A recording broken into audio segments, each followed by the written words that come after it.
Hello and welcome to my channel. Today I'm doing a book review, and the book I'm reviewing is entitled No Longer at Ease. So this book was written by Chinua Achebe. The setup of the book is in colonial Nigeria, and it was written in the 1960s. And so it's part of Chinua Achebe's trilogy. It comes after Things Fall Apart, and it precedes The Arrow of God. You see how Okonkwo's grandson,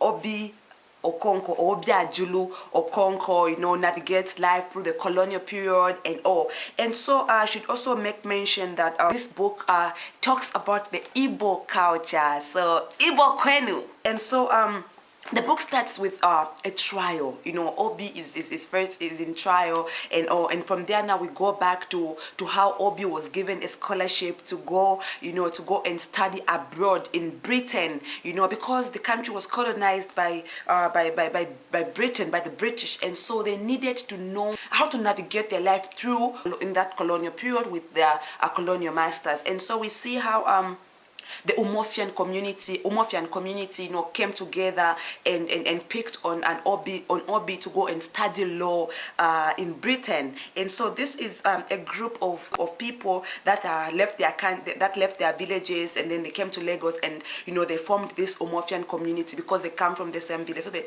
more like they come together and form this group that helps people for their good.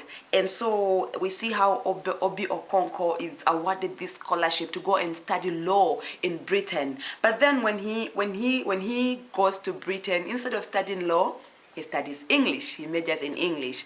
And so while in London, he meets a very beautiful girl by the name of Clara Okeke. So they meet at a dance, and from that time, when they come back to Nigeria, Obi Okonkwo is now torn apart between his culture and also the British culture, the Western culture, which he has been exposed to in the 4 years that he went to study English. And so he is now conflicted. But then we see how Obi Okonkwo falls in love with Clara, and they love each other. But then Clara opens up to him to say she was an Osu. So we're taught in the book to say an Osu is more like an outcast. So her clan or her family was more like a family of outcasts, a family of slaves. And so in the Igbo culture, one is not allowed to marry an Osu. And so that also we see it really brought a big conflict in the book, because you see this is a person that Obi loves, and then everyone rejects the person, so you cannot marry that person because that person is an Osu, And then we see how the Umofian community, also the Umofian Progressive Union, is also informed of Obi's intentions of marrying Clara, and so they opposed it greatly. We see also how the father, who was a Christian, Isaac Okonkwo, he was a Christian. He also actually opposed the relationship.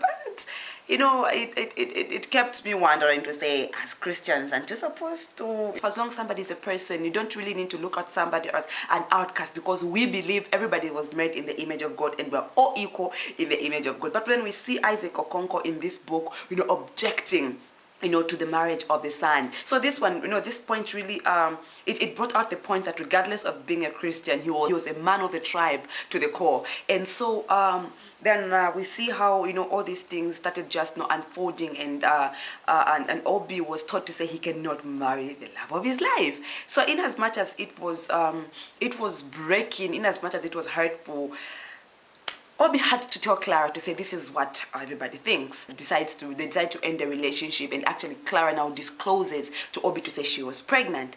And so they sat down and sought for a solution, because the relationship could not continue, and they decided to do an abortion. Obi had to get some money, on credit from someone. I think Sam.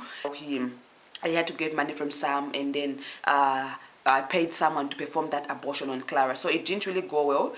There were complications, and so Clara got very sick, and she was in the hospital, and she never wanted anything to do with Obi. And so Obi would try to come and see her, but she would not be interested in anything. And so after that, then we see how Obi's life now takes a turn. He's someone who studied abroad, and just that fact put him in a very peculiar position with his people. And so we see how he has this lifestyle that he was supposed to fund, regardless of him working in the civil service. He had, this lifestyle that really needed money. And besides, that huge amount that they got for Clara's abortion really costed him so much. And he started, he started needing money, like he was now in need of money. And so we see how he started getting bribes, because he was part of the education board. And so he started getting bribes, because before that, we see how Obi would stand firm and just refuse bribes, because in the book there's a man who actually approached him with a bribe so that he could admit the sister on the scholarship, but then she could consider the sister for the scholarship, but then he refused. And after refusing, the sister, actually also approached him with, said, I'll use my body so that I can get this scholarship, but Obi still refused. But after, these problems that he was encountering in his life, he decided to take a bribe, and he decided to take bribes, he started taking bribes to just fund his life, and also to fund his lifestyle, and also just to pay back the credits that he had. He got entangled in that life of bribes. And so when he decided to take the last bribe,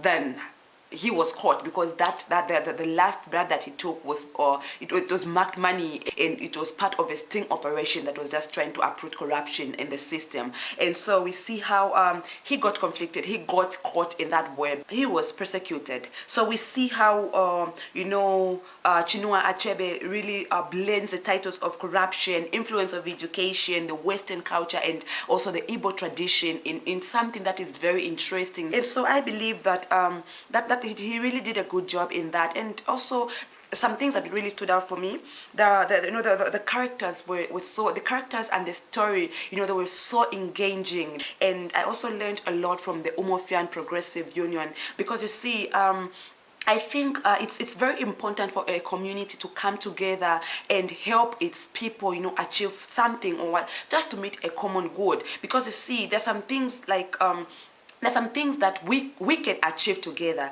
And so and now I think in Zambia we see people like communities like alumni for maybe the University of Zambia, or maybe some schools would come together and maybe put money together and help someone. And I think this spirit should continue, because at least it builds us as a community. Another thing is this book is very relatable. I think anyone can really relate, because you see, we can see ourselves, I think, in Obi.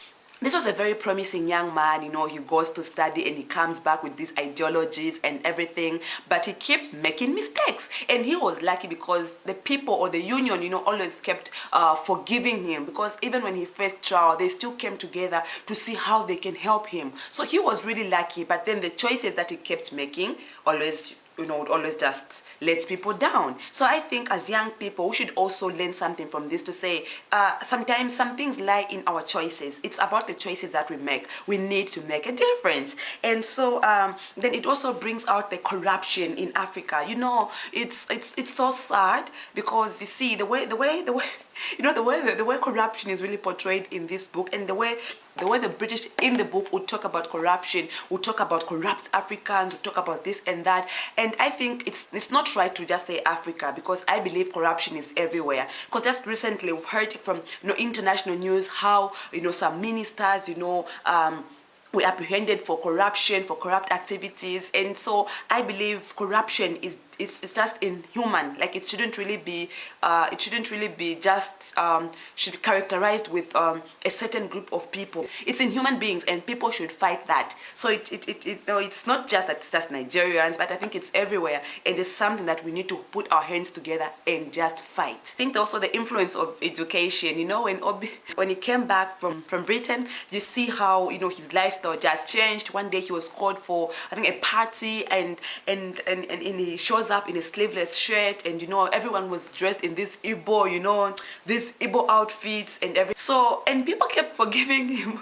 People kept forgiving all his mistakes. And then we see also how he would just, you know, maybe how he would just be treated in the people. Because I think this one really hit home for me, because growing up, when we were young, back in the village, when somebody would come from university and they come back to the village, you know, just the treatment that they receive, people would have to kill a chicken for them, because the chicken then, it just used to, you know, it just used to be on another level. I know now we eat chicken almost every day, but then, yo, no, the chicken would just be, it was just for special occasions, maybe Christmas, you know, maybe New Year, or just these special occasions. If you want to celebrate something, you kill a chicken. So then you come from university, they'll kill a chicken for you. They'll just give you that special treatment. And I believe this is the treatment that you know, Obi also received with his people. And also we also see how the traditions and the Western culture, how, you know, just that conflict of how to combine the two. Because when he was